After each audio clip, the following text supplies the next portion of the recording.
Welcome to the EchoCast. I am Bond, and this is a podcast about video game news, speculation, reviews, and whatever else I feel like chatting about. This week we'll be talking about anticipated 2023 games, where the Division Heartland is, some Mass Effect chat, and much more. A few things before we get started. Subscribe to the show on your favorite podcast platform, and if you're on Spotify or iTunes, please review the show. On YouTube, please subscribe to the channel, like the video, and comment down below with your thoughts about anything, or just say hello. A huge thanks to supporter level patrons PK the Dawn, Cage Nephilim, and special thanks to producer level patron Hassan. If you are interested in supporting the podcast and getting ad-free episodes, check out patreon.com/bonddiesel for $1, $5, and $10 tiers that get you all unique perks. Okay, so let's get into the news, which there isn't much of. So I'll mostly be talking about the games that I'm excited for 2023. And I have them in alphabetical order. This isn't all of the games coming next year, obviously. There may be big games next year you're excited about that I'm not super worried about. Final Fantasy and things like that. So this isn't supposed to be every game, but it's the games I'm excited about. The first one is Alan Wake 2. So I have never actually played an Alan Wake game, but I have recently watched a streamer I really like, his name's Mike Minotti, play through the first one and its DLC. And this is a game that looks like it's going to translate really well to today's kind of gaming landscape. Also kind of assuming they're going to modernize it in a lot of ways. It seems like that kind of story puzzle driven, kind of creepy but not like horror necessarily, third person action adventure game. This is the type of game that you'll see often from like the Sony first party games, but this will be a third party game, so we'll be able to experience it on all platforms including Xbox. This is one that I'm just really interested in, even though I don't have a deep connection to it. I worked at GameStop in my college years when the first game was really popular, and it's one of those things that like I always knew people really enjoyed it, but I never actually partook myself. So I'm probably not super interested in playing the old one at this point, but I am really interested in Alan Wake 2. The next one is Arc Raiders. This is one, it's being made by a Swedish studio. They had a really cool trailer, I think it was a year and a half or 2 years ago, that just had a really good kind of song to it. The trailer was just very good and very exciting, and it really it just captured a cool feeling. Now, what's happened since then is that game, Arc Raiders, was supposed to release in 2022. That didn't happen. Pretty typical story with delays and stuff. But what they actually did was the company who's making it put out, or is putting out, like a multiplayer game that's monetized. And it kind of seems like the idea is that rather than taking outside money, they've decided to just put out another project they were working on in order to fund Arc Raiders. We don't know much about Arc Raiders. We've seen what looked like in-game trailer parts, but probably pretty early development build stuff. But it had a cool feel, and I've had pretty good luck with studios from Sweden, and so that's a game I'm really excited to see more from, and more than likely play once it comes out. Kind of continuing a thing that I haven't had interest in a long time, but I am peaked right now, is Armored Core 6. Now, this is a From Software game, most recently known for Elden Ring, which was pretty universally Game of the Year, besides people who just weren't into that or wanted to be a little different in their rankings. The rumor around the town now, though, is that Armored Core 6 won't be like an Elden Ring or a Souls style game. There was a lot of rumor that that's what was going to happen. They thought that people thought that they would try to incorporate that gameplay style into the game, which wasn't like that in its previous iterations. But that's apparently not the case. So we'll have to see what a From Software game looks like that isn't a Souls game, and we'll have to go from there. I'm excited about this. I want to see what this is going to be all about. It's kind of well known that most of the Armored Core games like aren't really that good. Like they're fine, but From Software is a different company now than they were back then. So there's a lot of people with pretty high hopes and pretty high standards at this point for what this game could be and hopefully will be.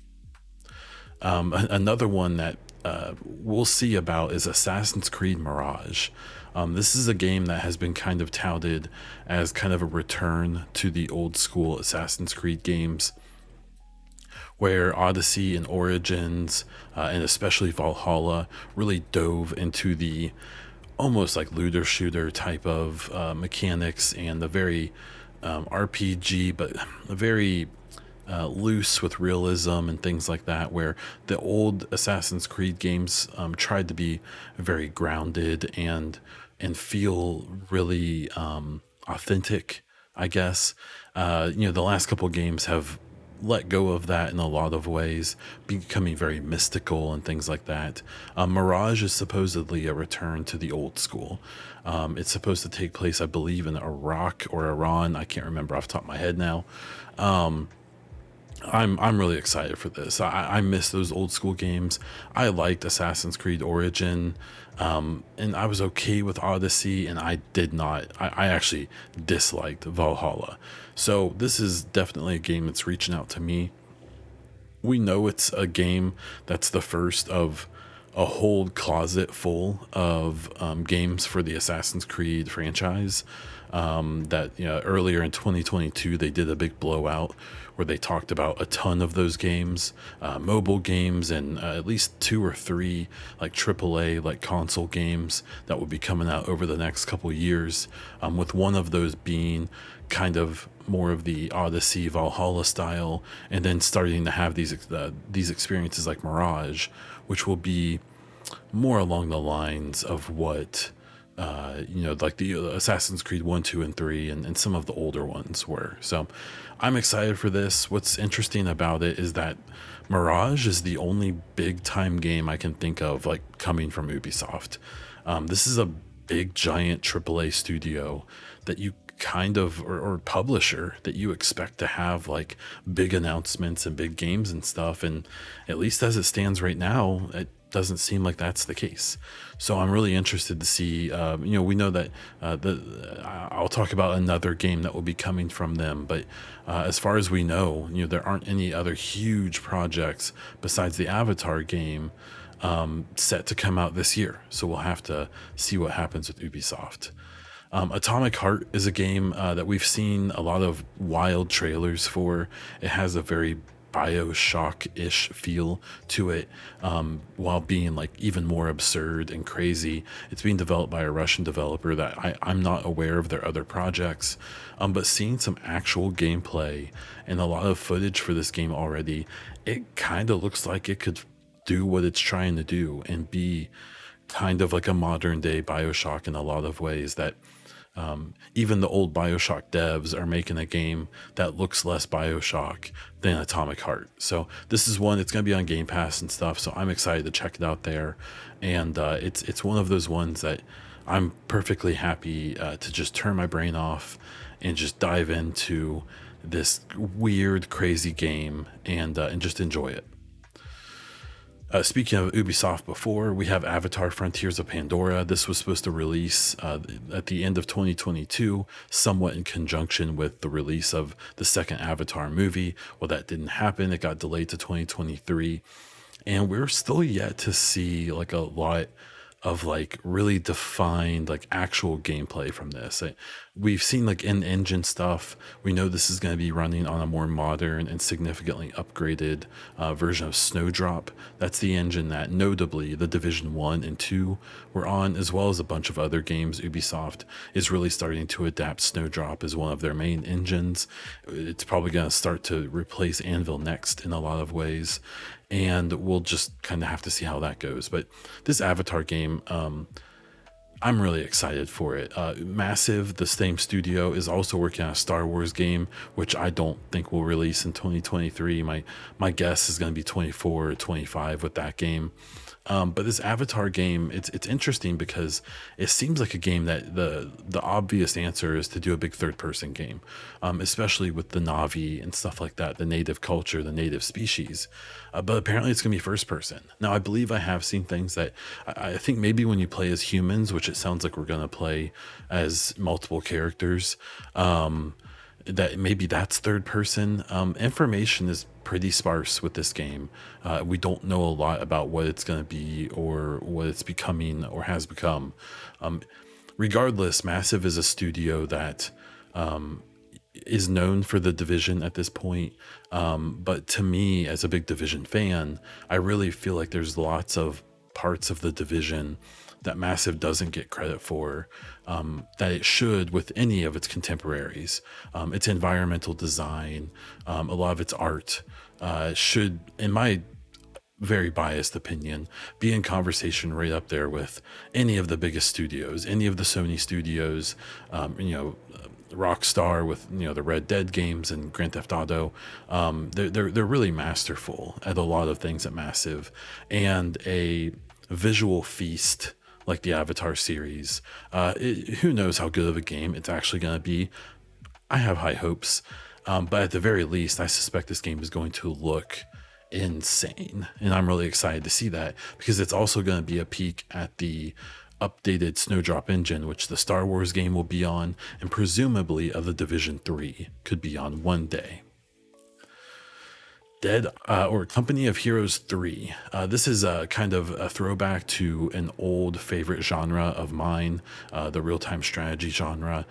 I loved like Age of Empires, the original Company of Heroes 2, Command and Conquer, like all of these real-time strategy games I'm very into.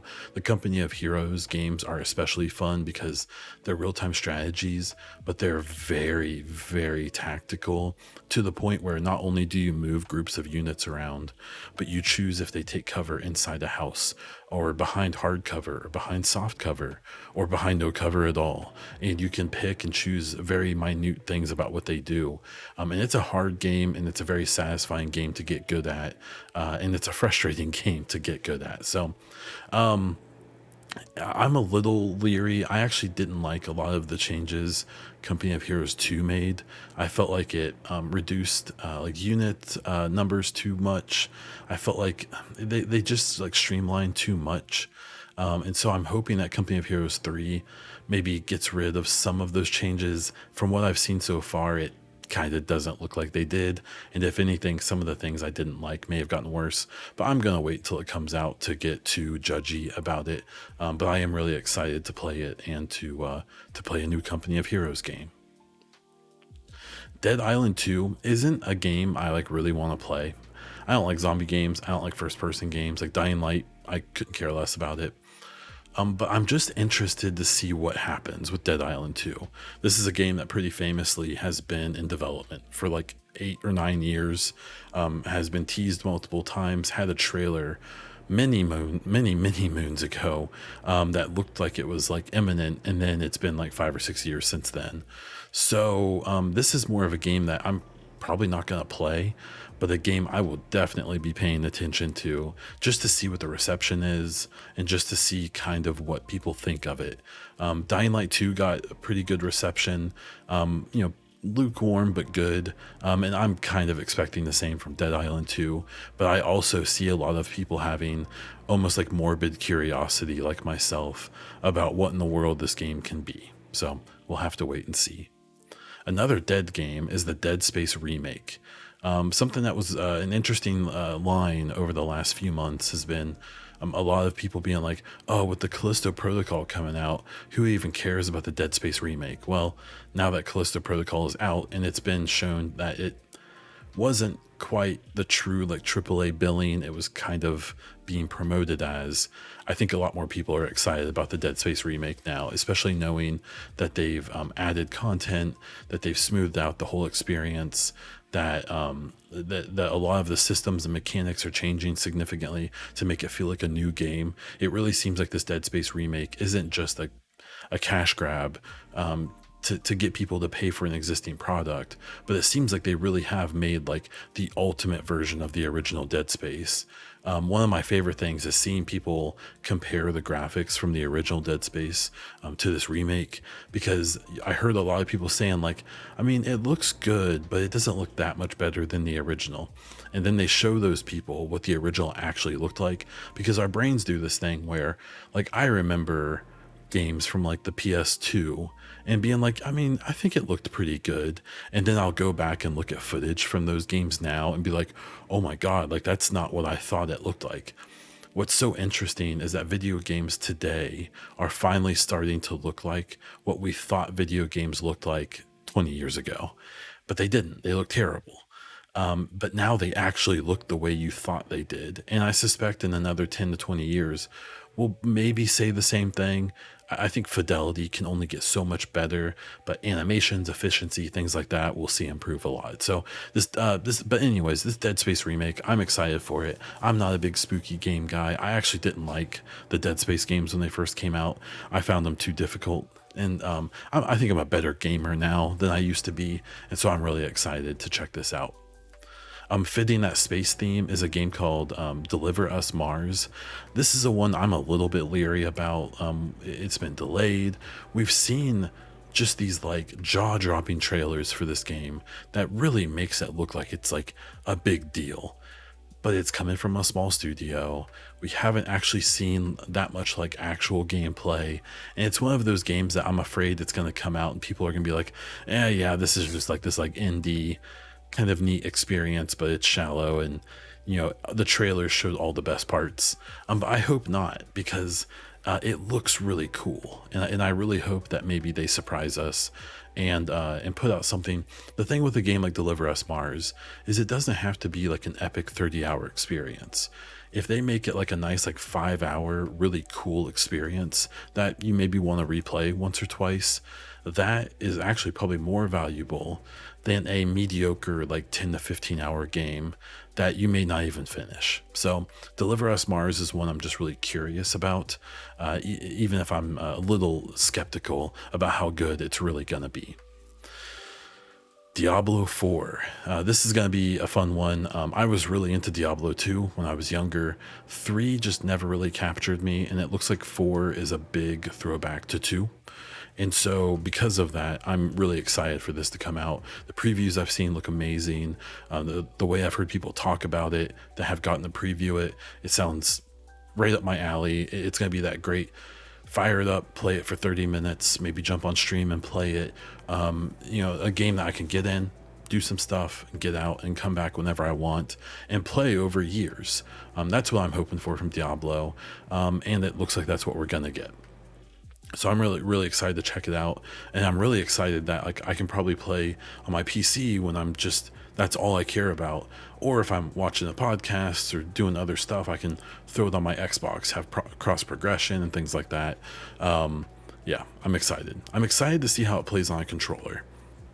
I always played Dead Island 2 or Diablo 2 on a keyboard, and I'm really interested in how Diablo performs on a controller. Now, what a controller is essential for is Forza Motorsport. So we don't know a ton about this. It's pretty assuredly coming in 2023. We've seen some trailers from it, and I mean, it looks gorgeous. And it not only looks good, like it looks like really good. And the Forza games, I think, are a very like approachable sim. Like we had Gran Turismo, I think it was 7 come out this year. And I've seen people like say it was good, but all the reviews I saw is that it was good, or it was like competent, but it wasn't exciting. If anything, it seemed like it had like kind of a boring presentation and stuff, even though the game was pretty good itself. So Forza does a really good job of presentation, and so even if say that their driving feels equally good, I think that Forza, the developers really know how to, from a UI and a presentation standpoint, really step up the game, and I'm really excited to play this and check it out. It's been a while since I got really deep into a Forza game. Obviously besides their other part of that series, but I am excited to play it, and I'm kind of excited to check it out. So I enjoy a good racing game. Hogwarts Legacy to me is kind of in the same area as Dead Island 2. I'm not a Harry Potter fan. I don't care about that stuff. But the game itself looks really great, just as a game. But then there's also all the drama about J.K. Rowling and her being kind of an awful human, and how people are kind of wrestling with the whole, like, the developers put all this time and money and heart into making this game that looks like it's a competent game. But, some of the money is going to go to this awful person. But then if you look at basically any game or any dev or any publisher, there's awful people associated with all of those who are going to make money from any game you buy. So, like, it's tough. It's an interesting situation. I'm really curious to how it's going to play out. I hate knowing that like reviews are going to be tainted by that, but I also think that maybe that's understandable. It's a tough situation, and I'm curious to see how it plays out. And it's a game like I could get into if it sounds like the gameplay is really good, but even I, someone who's outside of that fandom, would feel kind of weird about paying for it, right? So we'll have to wait and see, but I am curious about just the whole atmosphere around that release when it comes out. The Resident Evil 4 remake I'm interested in. I never got into Resident Evil 4. I played all the games before it. I've played a couple games since, and I'm really interested to see kind of how that plays out. And it looks like they've changed things that kind of pushed me away back in the day. And so I'm more likely to check out this remake because I really like the Resident Evil 2 remake.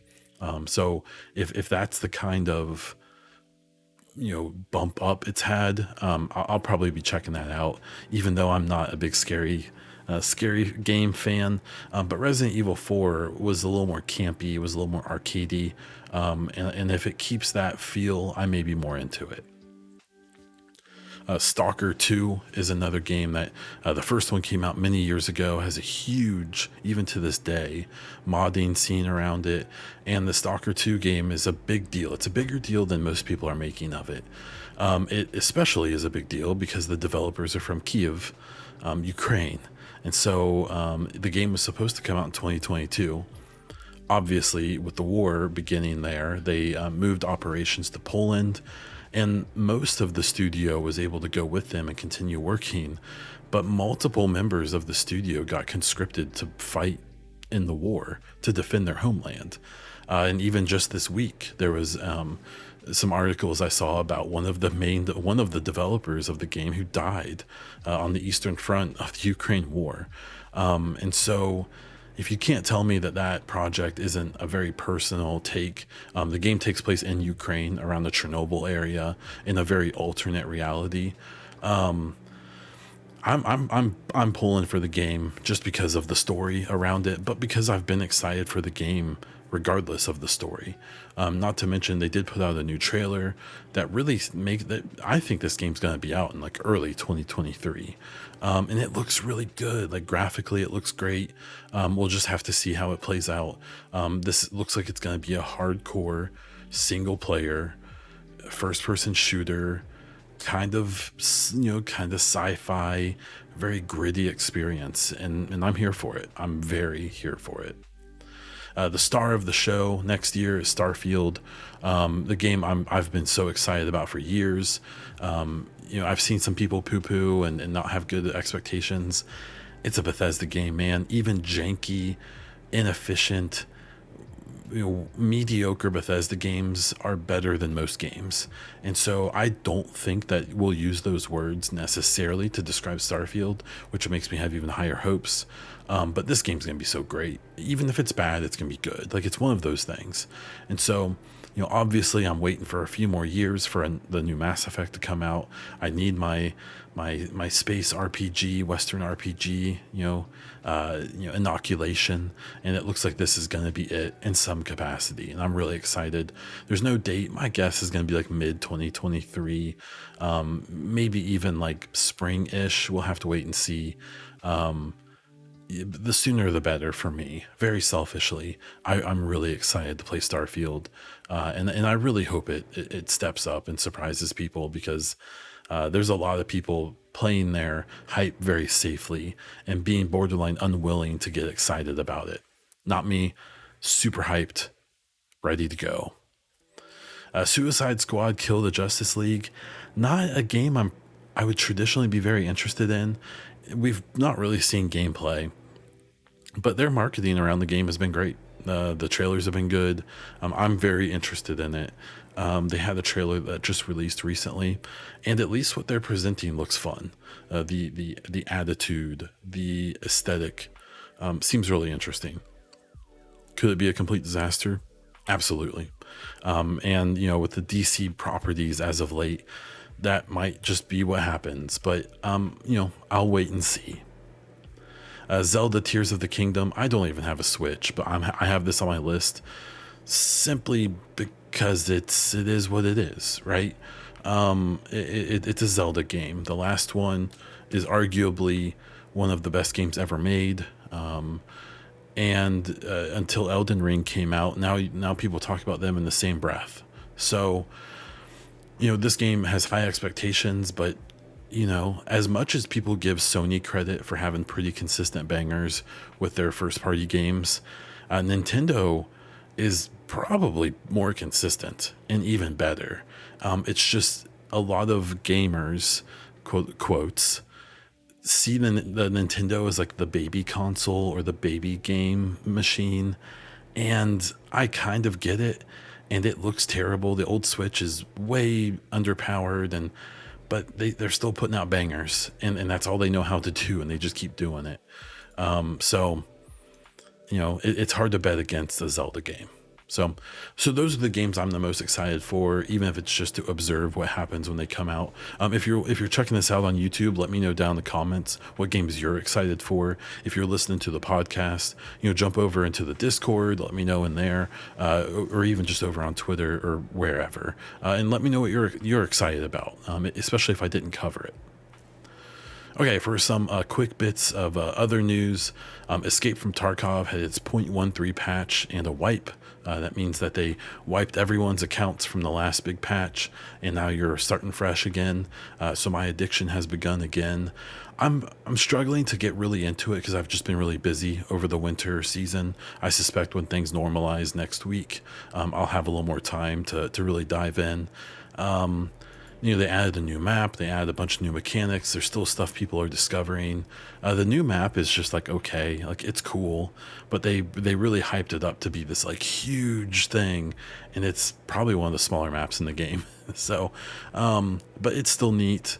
I'm just, this game gives me so much anxiety. I have a really tough time getting super into it, but yet I still end up putting in hundreds of hours a wipe, and I have multiple thousands of hours in this game over the last 2 or 3 years. So, if you're interested in Tarkov, it's not a bad time to get into it.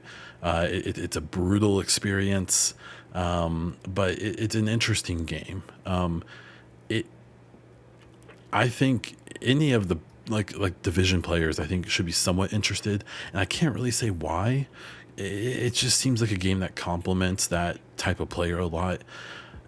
Even though it has been interesting to see people who really portray themselves as big PvP fans in the Division. The Escape from Tarkov is very unforgiving in its PvP and its PvE for that matter, and it's been interesting seeing people come onto and drop off almost immediately of Tarkov because of how brutal it is. So if you're a Division fan, imagine the DZ but actually brutal. is what this entire game experience is like. It's very interesting. But this patch so far, it's been running well for me. There's been mixed results on that. But I definitely plan on playing quite a bit of it over the next, at least few weeks, maybe a couple months, and we'll see where we go from there. The next thing is just a question for me of where is the Division Heartland? I know I've still got some Division fans who listen to this podcast, and maybe even people who aren't here for the Division but have heard of Heartland. I don't know where this game is. They've been extremely quiet on it without me breaking anything I've signed. I should know a lot about this game, and I don't know anything. No idea what's going on. So take that for whatever it's worth for you. Ubisoft Red Storm is the one making it. This is a really good studio who makes really high quality stuff. They made one of my favorite games ever called Ghost Recon Future Soldier. I'm sure like if this game comes to light, it's going to be great, but I have to be totally honest in that the way it's been treated so far, I would say there's a chance it never comes out. But I don't know. I don't know what's going on. More than likely, it's fine. They're just have their nose down on the grindstone and they're just finishing it, but we don't know. So, I feel like the last update for the Division 2 was kind of lackluster, and we have no idea when there's more content coming for that. We have no idea what's coming with a Division 3 one day. And so this Heartland is kind of the thing that a lot of people are holding on to, and we don't know anything. And so, let's hear something. For some Mass Effect stuff, I just want to talk about what my plan is with Mass Effect. So my guess is that we're going to get more Mass Effect news in June. I suspect that EA will do an EA Play showcase either at E3 or Jeff Keighley's Summer Game Fest. Maybe both. I don't know. Maybe separate. Who knows? So obviously, I think this year that Dreadwolf is going to come out in 2023 for Dragon Age. Obviously, BioWare is going to focus a lot on that, but I do think that they will still throw us a lot of bones for Mass Effect, because the honest truth is Dragon Age is probably coming out this year, and I think we know more about the next Mass Effect than we do Dragon Age, even though Mass Effect is probably 3 or 4 years away. It's weird. It's really weird. And I suspect it will be alleviated once Dragon Age actually comes out. EA has definitely over the last couple of years started doing this thing where they really hold back information, and then they just kind of throw it all out, and then the game comes out. So that's probably what's going on with Dragon Age. But for Mass Effect content, I don't think we'll ever go as long as we did from 2021's N7 Day to 2022's without more info. So I suspect we'll get more info around E3 about Mass Effect. Obviously, next N7 Day we'll get more, and I think that Dragon Age will be out before the next N7 Day. Therefore, I think that's maybe when we start to see a lot more significant information come out. The name of the game, who's going to be in it, maybe even when or where it's going to be set. I think about a year from now is when we really start getting significant info. So between now and then, I'll be doing a lot of kind of, looking back at old theories, keeping an eye on hiring and things like that, like I have been. Just kind of talking about some ideas or speculation I have when it comes to the old game, when it comes to Andromeda, when it comes to what we have heard so far, maybe throw out different theories. I'm setting up interviews and stuff like that with people who are creators for Mass Effect, with people who work at BioWare or work at EA, to try to get some content around that. I don't want to go full head over heels clickbait and just make shit up. I'm not gonna do that. That's not who I am. I never have been. I never will be. But I will speculate, right? And I'm excited to keep doing that. And we'll see where we go. Okay, so listener questions. If you have any questions that you want to ask for the podcast, you can do it in my Discord. The links for it should be in the description of the podcast or the video. You can also find a link for that on my Twitter at Bondiesel. And you can ask questions for the next week. You can propose your own ideas or thoughts, whatever. I'll talk about anything. So the first question here is from Jub, who says, what do you feel about game-based movies? I love Harry Potter, but I'm not so hyped about the game. I believe they're talking about Hogwarts Legacy. I I think they're a good opportunity, and I think that there's been really good examples. This year, we have the Hogwarts Legacy, we have the Avatar game. I'm sure we'll have some other ones too that I'm generally excited about because they tend to have good budgets. That the 90s and 2000s and even the 2010s had a lot of movie games that just existed for marketing and they were actually kind of bad. And so I think we're getting away from that. I think we're getting to a place where the games are taken more seriously. And I think that's what we're going to get with the two games I talked about, as well as further ones. But being excited or not for it, it just depends on the property, right? Like I like Avatar, so I'm excited about that. I'm not a big Harry Potter fan, so I'm not as hyped for that. But overall, I think it's cool, and I think it's a good way to kind of do some cross marketing and things like that. Then we have Master Prime with their first question is any games you haven't played in 2022 but you want to play in 2023. Then he suggests Yakuza Like a Dragon. That's definitely one I need to play. I just know I need to do it and I haven't. There's not really anything off the top of my head that I didn't play this year that I felt like I should have. I know there will be games next year when it comes to Dead Space and things like that, that they'll come out. I may even buy them, but then I'll get onto my 15th Mass Effect playthrough or something and miss it. But so far, I feel pretty good. And then Master Prime also asked, do you think 2023 will be a good year for Xbox? And my answer is it kind of has to be. We should be getting games like Starfield. We should be getting games like Forza Motorsport. There's even rumors that we may get Hellblade 2 and maybe some other games. That needs to happen. They basically haven't released a big game, first-party game, since Halo, and even it has been a little middling. And so, I like Game Pass. I've gotten more than my value out of it. In 2022, my game of the year came from Game Pass, which was A Plague Tale Requiem, but that's a third-party studio. They need to start putting out content that's exclusive, that they have made for their players. And I think Starfield will deliver. I'm sure Forza will. I'm very, very excited about Hellblade 2. But they need to actually start getting that stuff out. The Outer Worlds 2, when's that coming? Things like that. Like, we need to know what's going on. And Perfect Dark, games like that. So I think it will be a big year because I think it has to be for Xbox. So thank both of you for your questions, and I will be on the lookout for more questions next week. For content updates, I do have a new Mass Effect video that basically talks about how different creators and fans are looking at the same information we've gotten so far about the next Mass Effect game, but have had very different takes and have very different reactions and predictions and speculation about it.